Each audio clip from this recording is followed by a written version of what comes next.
Are you going away for the holidays, Professor? The speaker was sitting next to the Professor at dinner in St. James's College. Yes, I'm leaving tomorrow, said Professor Parkins. I'm learning to play golf, and I'm going to Burnstow on the East Coast for a week or two to improve my game. Professor Parkins was a young man who took himself and everything that he did very seriously. Oh, Parkins, said another man, there are the remains of an old Templar church at Burnstow. Would you have a look at the place? I'd like to know if it's worth going to see. Certainly, said the Professor. I'll make some notes for you if you like. There won't be much left above ground. I think the place is quite near the beach, about half a mile north from the Globe Inn. I'm staying at the Globe, in fact, said Parkins.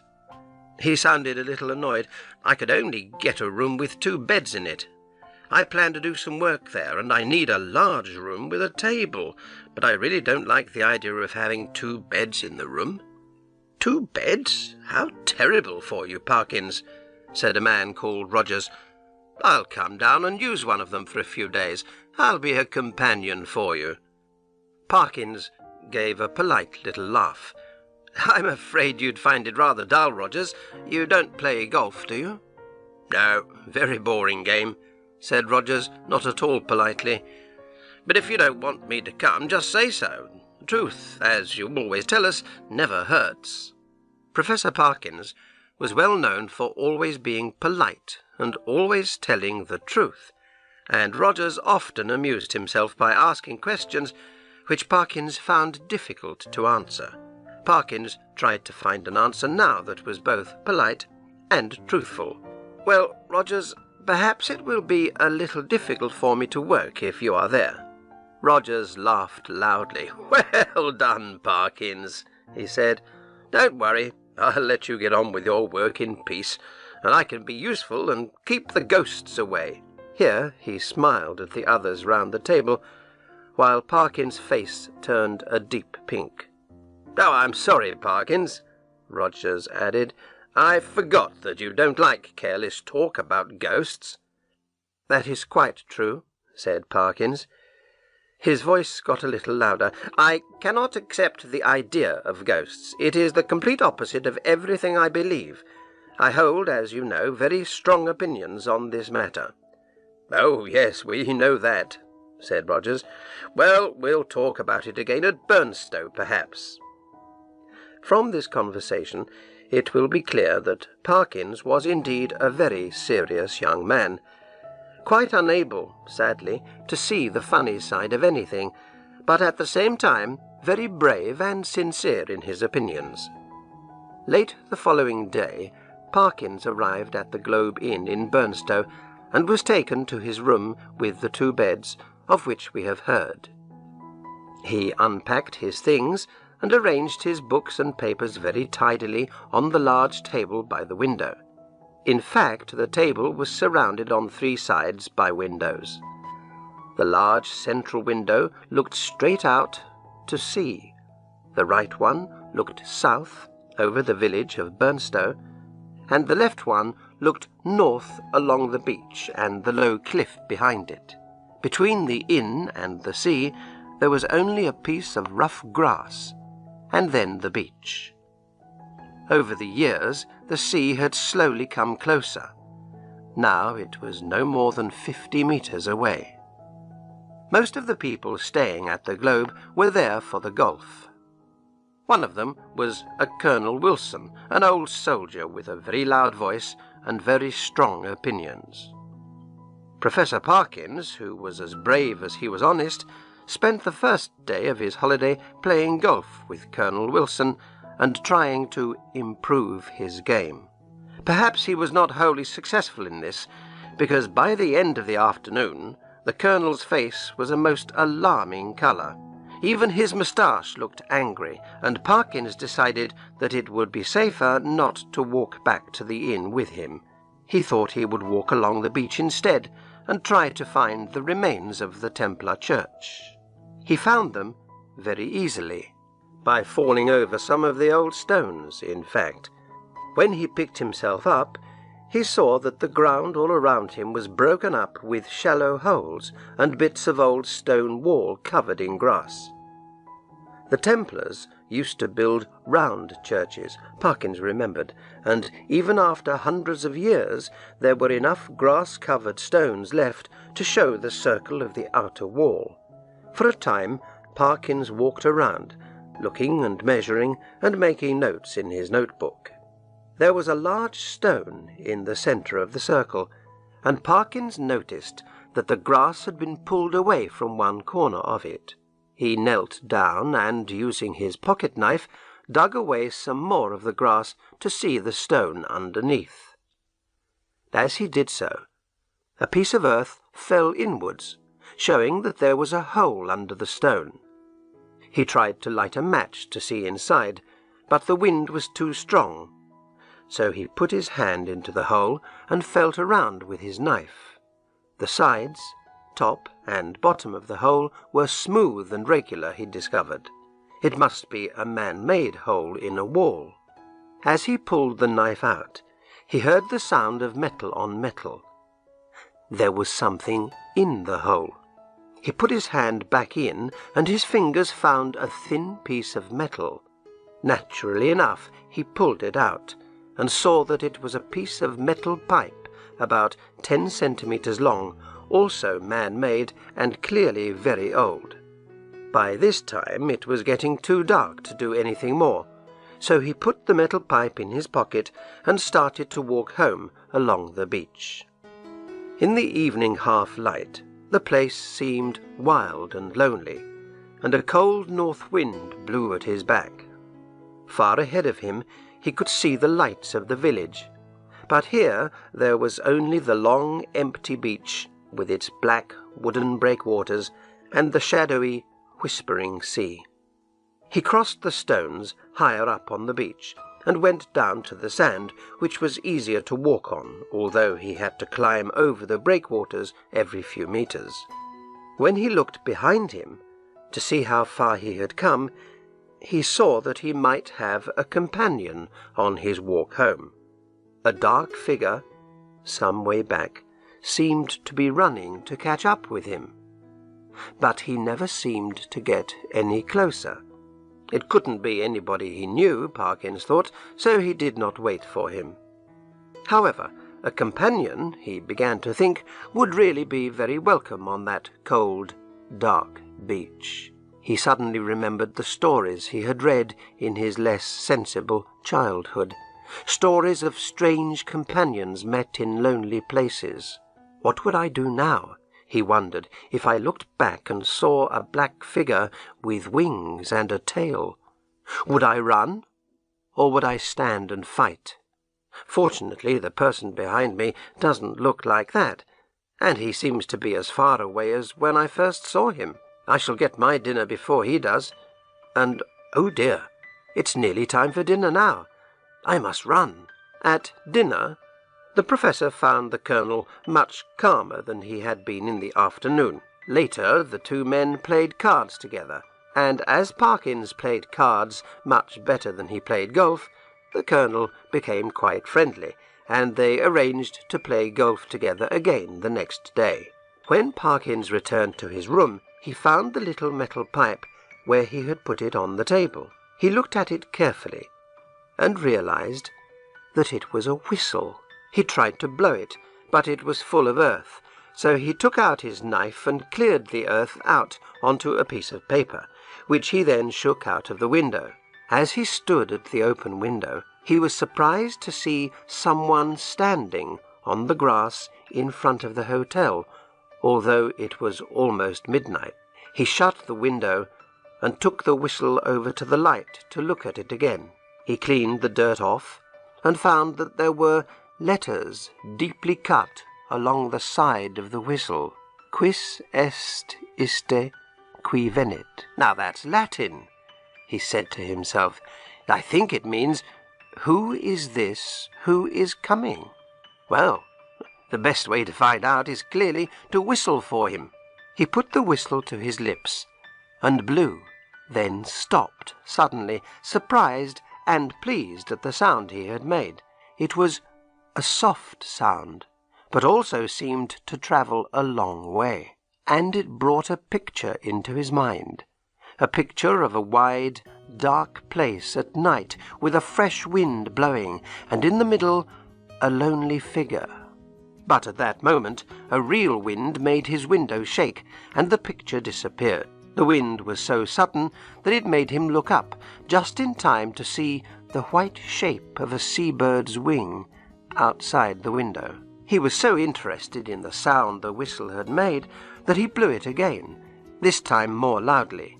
No picture came into his mind, but a sudden and very violent wind blew his window open with a crash.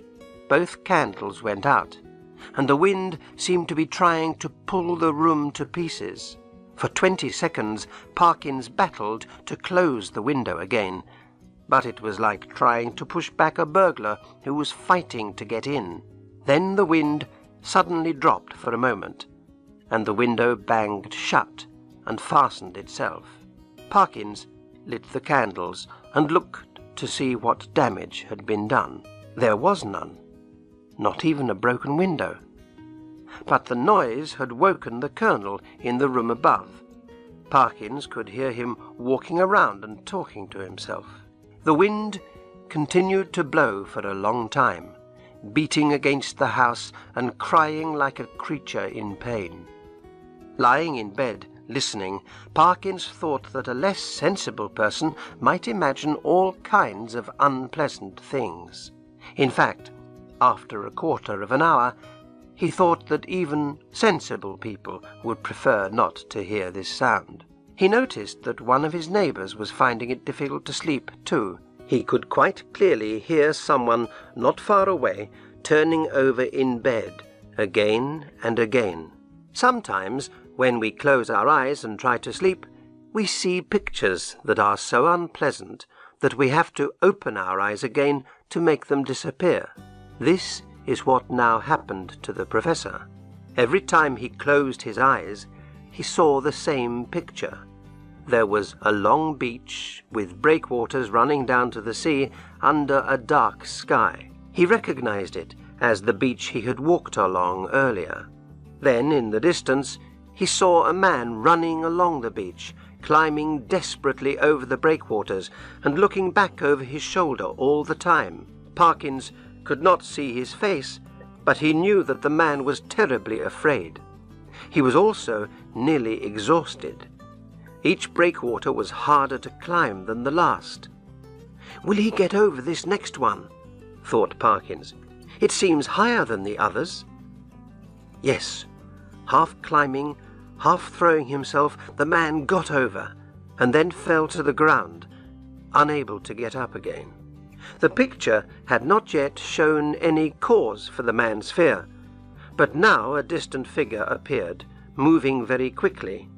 It wore a long, flowing garment, and there was something so strange about the way it moved that Parkins was very unwilling to see it any closer.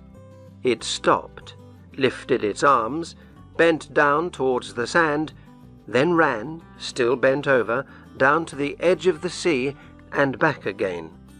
Now it straightened itself and moved forward along the beach at a frightening speed.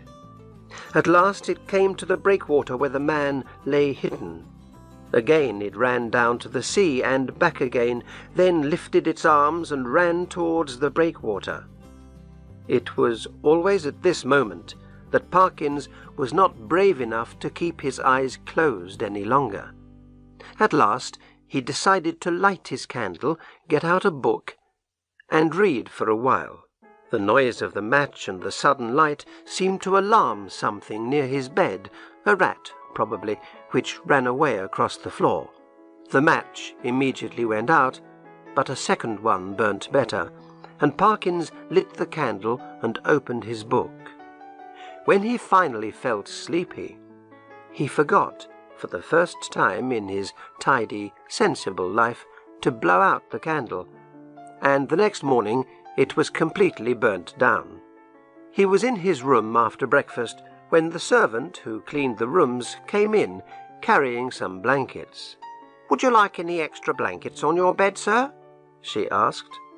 Ah, yes, thank you, said Parkins. I would like one. I think it's getting colder. Which bed shall I put it on, sir? The girl asked. What? Why, the one I slept in last night, replied Parkins. Oh, yes, sir, but we thought you'd slept in both of them, sir. We had to make both of them this morning. Really?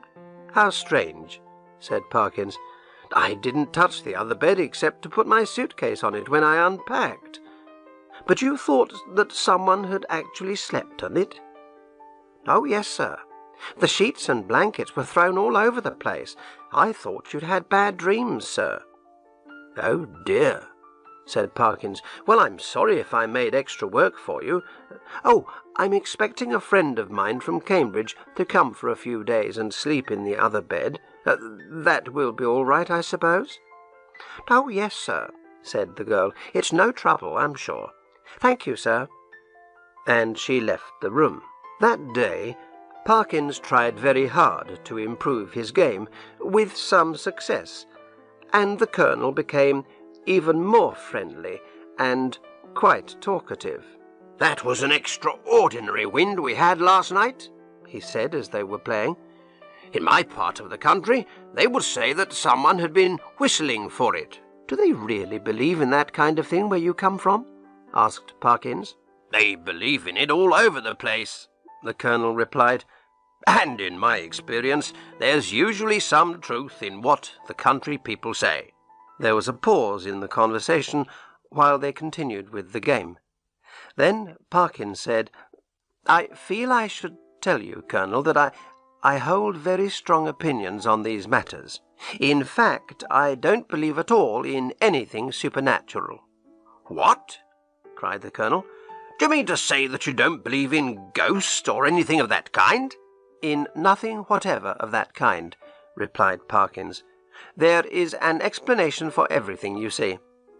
In fact, he went on, I blew a whistle myself last night, and the wind seemed to come in answer to my call. But of course... The Colonel stopped and looked at him. Whistling, were you? He said.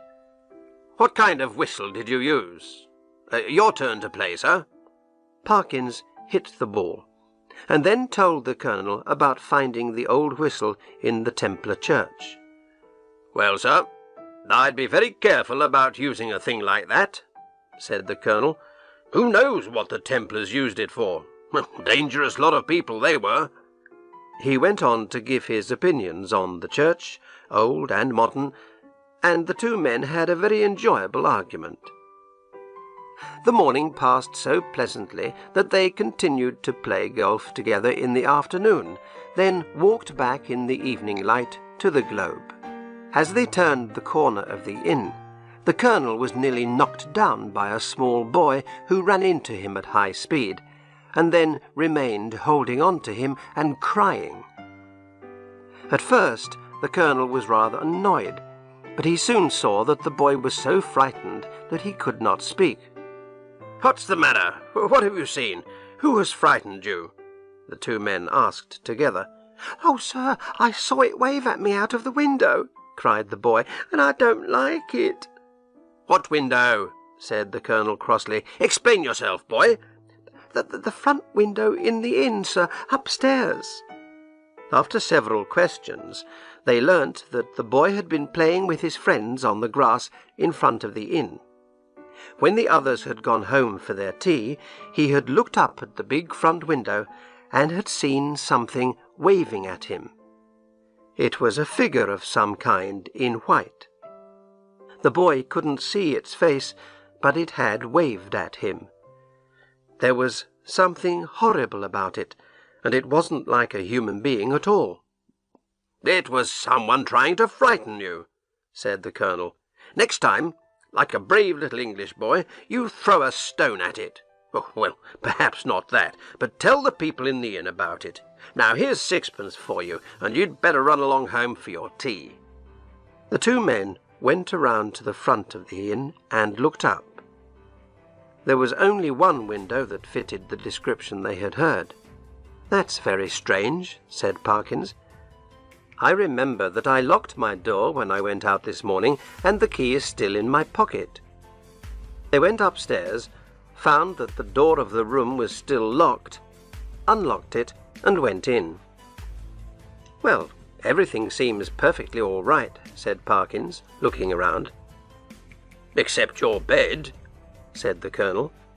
"That's not my bed," said Parkins, "but it certainly looks very untidy." The sheets and blankets were thrown about all over the bed. Parkins thought for a while. "Ah," he said, "I disarranged it when I was unpacking.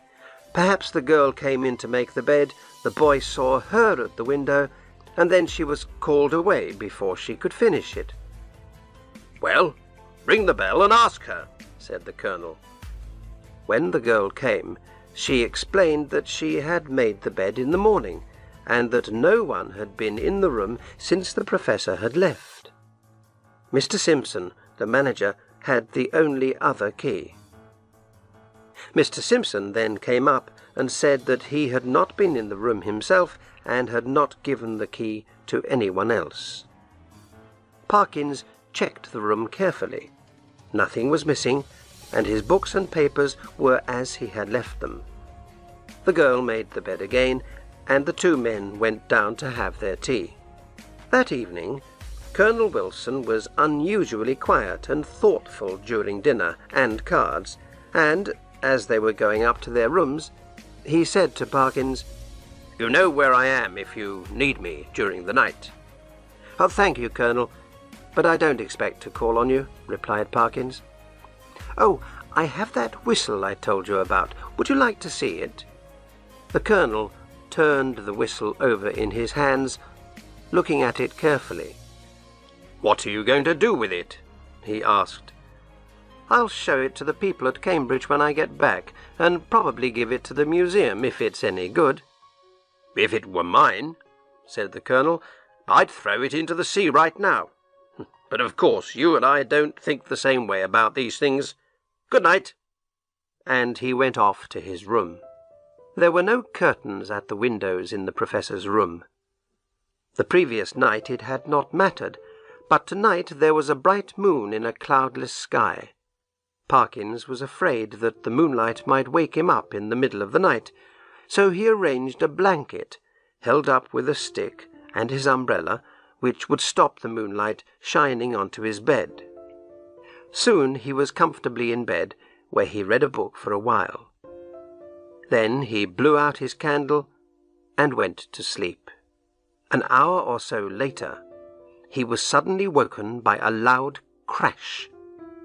In a moment he realized that the blanket had fallen down and a bright moon was shining on his bed. Should he get up and put the blanket up again? Or could he manage to sleep if he did not? He lay in bed for several minutes, trying to decide what to do. All at once, he turned over in bed, eyes wide open, listening hard. There had been a movement in the other bed. Was it a rat? The sound came again. Something moving in the blankets and making the bed shake. No rat could make a noise like that, surely. Suddenly, his heart nearly stopped beating as a figure sat up in the empty bed. Parkins jumped out of his own bed and ran towards the window to get his stick. As he did so, the thing in the other bed slid to the floor and stood with arms stretched out between Parkins and the door. Parkins stared at the creature in horror. He could not reach the door without touching it as he passed, and the thought of that touch made him feel sick. Now it began to move, bending low and feeling its way with arms that were hidden in its flowing garment. Parkins realized with horror that it could not see. It turned away from him and, in doing so, touched the bed he had just left. It bent its head low and felt all over the bed in a way that made Parkins tremble with fear. Realizing that the bed was empty, the creature moved forward into the moonlight which shone in through the window. For the first time, Parkins saw it clearly, But the only thing he could remember later was a sickeningly horrible face of crumpled cloth. The expression on that face he could not or would not describe, but it certainly drove him nearly mad with fear. But he had no time to watch it for long. With frightening speed the creature moved around the room, searching and feeling, and a corner of its flowing garment brushed across Parkin's face. He screamed in horror, and at once it jumped at him, driving him towards the window. The next moment, Parkins was halfway through the window backwards, screaming again and again at the top of his voice, and the cloth face was pushed close into his own. In that final second, the Colonel kicked the door open and was just in time to see the frightening sight at the window. When he reached the figures, only one was left. Parkins fell forward into the room in a faint, and before him on the floor lay a crumpled bedsheet. The Colonel asked no questions, but kept everyone out of the room, helped Parkins back to bed, and, with a blanket round his shoulders, spent the rest of the night in the other bed. The next morning Mr. Rogers arrived and, to his surprise, was very warmly welcomed by the Professor. The three men discussed what to do for a long time. The Colonel, who remembered a similar experience in India, supposed that the creature, having no body of its own, had to make one out of the sheet from the bed. At the end of their talk, the Colonel left the hotel, carrying between his finger and thumb a small piece of metal, which he threw into the sea as far as a strong arm could send it. Later, he burnt the sheet in the field behind the globe. As you can imagine, Professor Parkin's opinions on some matters are now less certain than they used to be. He is also a more nervous person than he was.